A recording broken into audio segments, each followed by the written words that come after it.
Bienvenidos a cada uno de ustedes a este ministerio. No te subestimes, qué placer y qué gozo es poder encontrarnos nuevamente para estudiar la lección juvenil.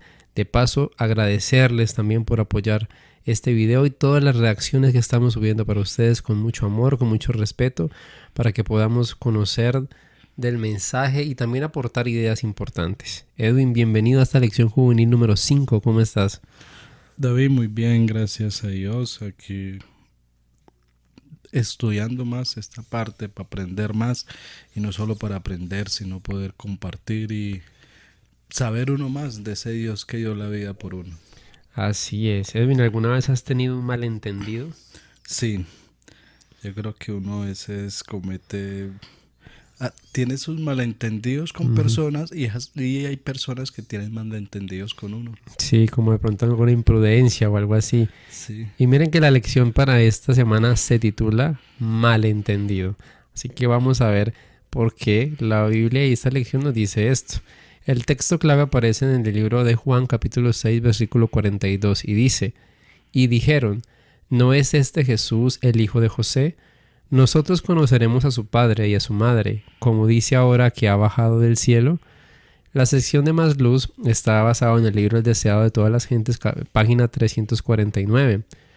El que había dado el maná estaba entre ellos. Era Cristo mismo quien había conducido a los hebreos a través del desierto y los había alimentado diariamente con el pan del cielo. Este alimento era una figura del verdadero pan del cielo. El espíritu que fluye de la infinita plenitud de Dios y da vida es el verdadero maná. Jesús dijo: el pan de Dios es aquel que descendió del cielo y da vida al mundo. Pensando todavía que Jesús se refería al alimento temporal, algunos de sus oyentes exclamaron: Señor, danos siempre este pan. Jesús habló entonces claramente: yo soy el pan de vida. Bueno, Edwin, ¿qué podemos ir mirando acá en esta parte del texto clave y la sección de Más Luz en cuanto a nuestro título de esta lección? Es como una forma en que Jesús está revelando aquí ante estas personas. Estas personas ahorita vamos a entender un poco que solamente estaban buscando algo y era el pan material. Y pues todo cristiano en sí, cuando uno no tiene una verdadera relación con el Señor, uno trata como de buscar ese pan material, soluciones, algunas cosas, enfermedades, parte económica, dolores, bueno, diferentes cosas que a uno se le plantan en la vida. Pero cuando uno empieza a conocer más de Dios, va viendo esa parte espiritual que es muy bonita. Exactamente. Allí en la parte de ¿qué opinas? Dice lo siguiente: el presidente de una compañía envió el siguiente mensaje a uno de sus administradores. Este entregó el mensaje al jefe de departamento, que a su vez lo compartió con el administrador de pisos. El administrador de pisos por su parte lo compartió con el supervisor, quien entregó el mensaje al personal. El mensaje original que envió el presidente de la compañía fue este: hoy a las 11 a.m. habrá un eclipse total de sol. Esto sucede cuando el sol desaparece detrás de la luna durante unos minutos. Como este fenómeno no se ve todos los días, se dará tiempo al empleado para que pueda salir a ver el eclipse desde el estacionamiento. Se proveerá lentes de seguridad a un bajo costo. Ahora bien, este fue el mensaje que el supervisor le dio al personal. Todo el personal puede ir al estacionamiento para ver desaparecer al presidente de la compañía. Es una pena que esto no suceda todos los días. ¿Qué tanto cambió el mensaje del presidente de la compañía? Y mire que es verdad, a veces cuando un mensaje se transmite dentro de muchas personas, pasa lo que dice nuestro título, no hay los malentendidos. Sí, eso trata de pasar mucho. Pero la idea es, digamos, si uno tiene malentendidos, pues donde calumnia a una persona injustamente, la idea es poder uno remedir o poder como, sí, remedir ese malentendido y prácticamente pues disculparse uno con esa persona. Exacto. Pero antes de uno cometer ese malentendido debería uno pensar muy bien lo que está haciendo. Exactamente. Y lo que tú dices, que podamos como tomar conciencia de lo que se ha hecho y si hay un malentendido, pues también aceptarlo. Antes de pasar allí a Identifícate con la historia para que nos expliques en qué se basa esta historia y la lección de esta semana, quiero leer la parte de que aparece allí en la lección de lo sabías. Y es algo muy certero. Dice que el ministerio de Jesús se tornó muy peligroso cuando comenzó a revelar que Él era el Hijo de Dios, el pan del cielo. Como podrás ver y como podremos identificar esta semana, los escribas y fariseos aprovechaban cada oportunidad para destruirlo. Su oposición se hizo tan fuerte que Jesús se vio obligado a retirarse a una región llamada Fenicia, un lugar donde habitaban pocos judíos. Jesús y sus discípulos procuraron mantener un bajo perfil en aquel lugar, pero no desperdiciaron su tiempo. Jesús utilizó el tiempo en Fenicia para familiarizar a los discípulos con las necesidades que habían allí en esta región y con todos los incrédulos.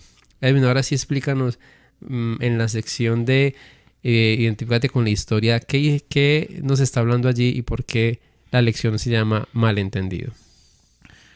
Hay algo que la Biblia recalca mucho y es la popularidad que Jesús empezó a coger. Exacto. Ya la gente lo seguía. Hemos hablado en nuestras sesiones anteriores donde Jesús prácticamente era seguido. Creo que fue hace 8 días o 15 días atrás donde había una multitud y en medio de esa multitud una mujer lo toca. Porque él estaba en la multitud y la mujer no podía llegar a los pies de Jesús. Entonces toma la decisión de llegar. Aquí en esa situación pasa lo mismo, en la Identifícate con la historia hoy. Resulta de que los discípulos embarcaron, pero y se fueron. En aquel barco no iba Jesús y había una multitud y la multitud los siguió. O sea, no es que, ellos tenían la opción de irse para la casa o quedarse ahí o seguir a Jesús. Sí. Y tomaron la decisión de seguir a Jesús. ¿Por qué tomaron la decisión de seguir a Jesús? Lo que estábamos hablando ahorita. Por el pan material. Exacto. Porque había sanado muchos enfermos, les había dado de comer después de alimentar casi a 5,000 personas, que redondeando dan más de 17,000. Bueno, y mire lo que al llegar al otro lado del lago, encontraron a Jesús y le preguntaron: Maestro, ¿cuándo viniste acá? Jesús les respondió: les aseguro que ustedes me buscan porque comieron hasta llenarse y no porque hayan entendido las señales milagrosas. Exacto. No trabajen por la comida que se acaba, sino por la comida que permanece, que les da vida eterna. Esta es la comida que les dará el Hijo del Hombre, porque Dios el Padre ha puesto su sello en él. Le preguntaron: ¿qué debemos hacer para realizar las obras que Dios quiere que hagamos? Jesús le contestó: la única obra que Dios quiere es que crean en aquel que él ha enviado. Le preguntaba entonces: ¿qué señal puedes darnos para que al verlas te creamos? ¿Cuáles son tus obras? Nuestros antepasados comieron el maná en el desierto, como dice la Escritura. Les dio a comer pan del cielo. Jesús le contestó: les aseguro que no fue Moisés quien les dio a ustedes el pan del cielo, sino que mi Padre es quien les da el verdadero pan del cielo. Porque el pan de Dios da el que ha bajado del cielo y da vida al mundo. Ellos le pidieron: Señor, danos siempre ese pan. Jesús les dijo: yo soy el pan que da vida, y el que viene a mí nunca tendrá hambre. ¿Cuál era el malentendido que tenían ellos, David? Según la historia. Que estaban buscando el pan equivocado. Estaban buscándolo, como tú decías ahorita, lo que los saciara físicamente, pero lo que Jesús quería compartirles es dar ese pan espiritual de vida eterna, ¿no? Sí. Y mire lo interesante. A veces uno como ser humano no presta atención. Sí. Y no solo como digámoslo en este caso, como un ser cristiano. A veces uno no presta atención a lo que está leyendo o a lo que está pasando. Nosotros sabemos que ya se acerca a Jesús por el hecho de que están pasando muchas cosas en el mundo. Guerras, rumores de guerras, hambres, pestes, bueno, diferentes cosas, pero a veces no prestamos atención a los pequeños detalles. ¿Por qué les hablo de esto? Porque en la parte de acá, Identifícate con la historia, hay una pregunta que les dicen las personas. ¿Cuál es? ¿Qué señal puede darnos? Que al verlo te creamos. O sea, si nosotros nos ponemos a ver ellos, ¿por qué lo siguieron? porque el Señor los alimentó con 5 Sí. panes y 2 peces. ¿Qué señal esperan más? Claro, y porque eso fue algo extraordinario Sí, que querían ver. y fuera eso, sanó un poco de personas. Porque este mismo milagro se registra en Lucas 9 y en Mateo y en Marcos. Y en Lucas 9 dice que sanó a todo el enfermo que llegó allá. Entonces la situación a veces se torna como difícil y malinterpretan realmente la misión de Dios. Y Edwin, ¿será que nos pasa a nosotros igual que en ese tiempo a esas personas? Yo creo que sí, a veces nosotros, como decíamos al principio, y se vuelve un cansón repetirlo, pero a veces malinterpretamos y queremos siempre ese pan material. Exactamente. Y tristemente algunas personas llegan a la iglesia no buscando a Jesús, sino qué pueden obtener, qué podemos sacar o qué podemos saciarnos de nuestra vida material, que es importante. La iglesia apoya, la iglesia no deja a las personas a la deriva, pero pues el énfasis es Jesús.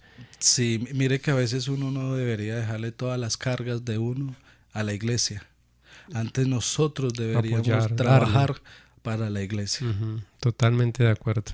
Mira una parte que dice allí de puntos de vista, una frase dice, una bondad natural y constante puede lograr muchas cosas. Así como el sol derrite el hielo, la bondad hace que los malentendidos, la falta de confianza y la hostilidad se evaporen. Cuando hay un malentendido, generalmente se siente una tensión, un momento incómodo dentro del ambiente, ¿no? Y a veces esos malentendidos pueden llevar a disputas muy grandes, pero lo importante es, como tú decías, que podamos tener la capacidad de remediarlo y de subsanar ese malentendido. Allí en la parte ya de aplicar a tu vida, o más en la parte de explicar la historia, hay 2 preguntas importantes que me gustaría hacerte, Edwin. La primera es, ¿qué aspecto nuevo de Jesús aprendiste o aprendimos en esta historia? ¿Qué aspecto que tú puedas recalcar importante de Jesús? Que Jesús es el pan de vida. Acá muy clarito lo dice. ¿Qué le pidieron ellos? ¿Qué debemos de creer? ¿Qué les dijo Jesús? Crean en aquel que me envió. Y el que me envió, ese es el Padre. O sea, que crean en mí, porque yo soy el pan de vida. Exactamente. Y la segunda es, ¿de qué manera la historia familiar de Jesús agravó el problema que las personas tenían con sus palabras? El hecho de que se indagara sobre su vida y sobre lo que él promulgaba hacer, ¿no? Ese pan de vida, que muchas personas en ese entorno o en ese espacio no les gustaba que él se proclamara de esa forma. Porque, ¿de qué manera la historia familiar de Jesús empeoró esto? Porque o sea, ellos vienen con unas leyes, Sí. solo sabemos judaicas, en esos tiempos, donde se hablaba de un Mesías, pero ese Mesías, o sea, como dijimos, lo decía ahorita, a veces no prestamos atención a los pequeños detalles. Y entonces ellos no creían en Jesús. ¿Por qué no creían en Jesús? Porque en Ezequiel, pues, y lo mismo Isaías y otros libros pintan a Jesús como que iba a venir como un rey, pero un rey que los iba a sacar, digamos, a sacar de la esclavitud que los tenía Roma. Pero ellos tenían esa idea, pero era totalmente diferente.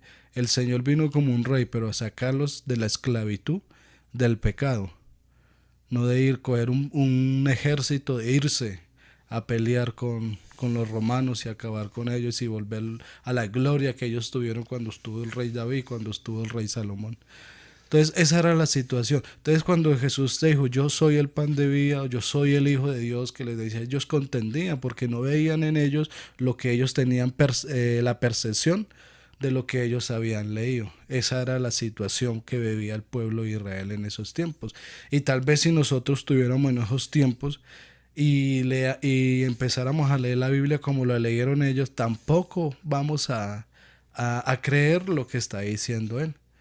¿Por qué? Porque no está haciendo las cosas que supuestamente nosotros pensamos que debían de hacer. Exacto, así es. Y mira que el tema de los pequeños detalles es fundamental. Es algo que a veces nosotros no le prestamos la atención necesaria al tema de los pequeños detalles, que deberíamos tener muy en cuenta. Edwin, ¿por qué crees que Jesús usó parábolas en vez de hablar directa y claramente a las personas? Para dejar una enseñanza. La mayoría de parábolas fueron dirigidas hacia los judíos, porque Sí. ellos se creían, pues eran la cuna digamos, del evangelio, eran la cuna de Dios. Pero ellos tergiversaron tanto la verdad de Dios que el Señor les habló por parábolas. Creo que donde hubiera sido más directo lo hubieran crucificado antes. Pero el Señor les habló parábolas para que ellos entendieran lo que estaban haciendo. Mire la parábola del samaritano, cuando les habló directamente, la parábola del hijo pródigo. En manos de ellos no, él ya tomó su herencia, ya debe ser castigado. Entonces muchas cosas para que ellos entendieran más bien. Sí, claro, y mira que la parábola es un relato que, como dices, es breve, simbólico, que busca enseñar una lección moral y espiritual a través de una historia con personajes y situaciones cotidianas. Y nosotros, entre más nos puedan enseñar cosas con situaciones cotidianas que nosotros podamos entender mucho más, pues a las personas por lo general eso los recuerda mucho. Dice allí en la parte del domingo, ¿no eran los milagros de Jesús pruebas suficientes de que Él no era de este mundo? ¿Por qué siguen dudando las personas que Jesús fue el enviado de Dios? Si con tantas pruebas, Edwin, ¿por qué crees que seguimos dudando? Yo creo que a veces nosotros nos falta más fe y creer más. Ujú. Porque a veces porque nosotros no vivimos eso. Entonces, al no vivimos, a veces dudamos. Cuando usted empieza a creer que un Dios existe, cuando ese Dios empieza a intervenir en su vida más a menudo. Lo hemos puesto mucho de ejemplo, pero sigamos colocándolo de ejemplo. Una persona con cáncer llega, se entrega a Dios, se le manifiesta a Dios en su vida y entonces esa persona ya cree más en Dios porque ese cáncer fue eliminado, Ujú. fue sanado. Entonces tal vez nosotros estamos esperando que nos pasen cosas sobrenaturales en nuestra vida para empezar a creer más en Dios. Así es, y muchas personas se quedarán esperando eso o nos quedaremos esperando eso que al final no es el énfasis. En la parte del miércoles dice el Salmo 119, 165, los que aman tu enseñanza gozan de mucha paz y nada los hará caer. ¿Cómo puedes o cómo podemos alcanzar un nivel espiritual donde nada te pueda ofender? ¿Será esto posible? ¿Será que podemos alcanzar un nivel donde estemos tan blindados que nada nos pueda ofender? Porque habrán personas que querrán hacer eso con nosotros. ¿Será posible, Edwin? Sí, tenemos un personaje bíblico que exclamó y es uno de los versículos uno más bonitos que puede contar en el Nuevo Testamento. Para mí el vivir es Cristo y el morir es ganancia. Ujú. Y en Gálatas también lo dijo, más no, ya no vivo yo en mí, sino que ahora Cristo Vive en mí. vive en mí. Entonces se puede. O sea que hay digamos, un camino donde tenemos que aguantar muchas cosas. O sea, tenemos que tomar el coraje, porque muchas personas creen que el cristiano es frágil y porque agacha la cabeza en muchas cosas. No, para yo agachar la cabeza debo ser una persona muy fuerte. O para voltearle la mejilla a otra persona que le golpea a uno en la otra mejilla y después volteársela para que vuelva y le golpee a uno, tiene que ser uno muy fuerte para guardar todo eso y que uno quiere dar. Entonces se puede, pero uno en el camino tiene que empezar a dejar muchas cosas. Exacto. Y ser muy dependientes de Dios, no soltarlo. Ya para terminar, Edwin, la parte del viernes nos dice, Jesús instó a sus oyentes a que participaran de él, que comieran su carne y bebieran su sangre. ¿Cómo se puede hacer esto? ¿Será posible?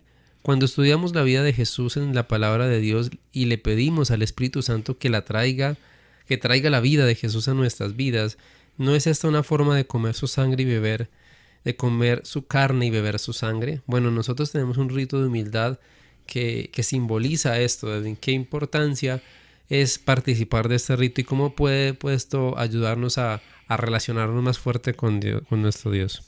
Mucho, porque participando en este rito da uno como se siente esa sensación de como que un nuevo comienzo.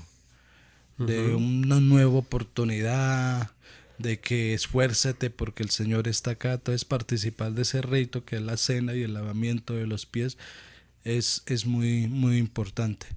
Hagámoslo siempre que podamos. Hay personas que llevan muchos años en la iglesia y a veces llega una cena que se hace regularmente cada 3 meses, finalizando el trimestre, y no participan. O sea, hagámoslo, participemos de estos emblemas, de esto que dejó el Señor tan importante. Hagamos una alianza con el Señor. Si estamos pues en un pecado, pues tratemos de que ese pecado se vaya de nuestra vida, seamos victoriosos, pero no desaprovechemos esta oportunidad, porque si la tenemos una vez, quién sabe si la sigamos teniendo más adelante. Creo que ese es el mejor mensaje para finalizar esta lección juvenil, y agradecerles a ustedes por haberse quedado hasta el final, por dejarnos sus comentarios, por opinar sobre lo que hemos dicho, y gracias también por apoyar nuestro ministerio de No Te Subestimes. Dios te bendiga y Dios te guarde.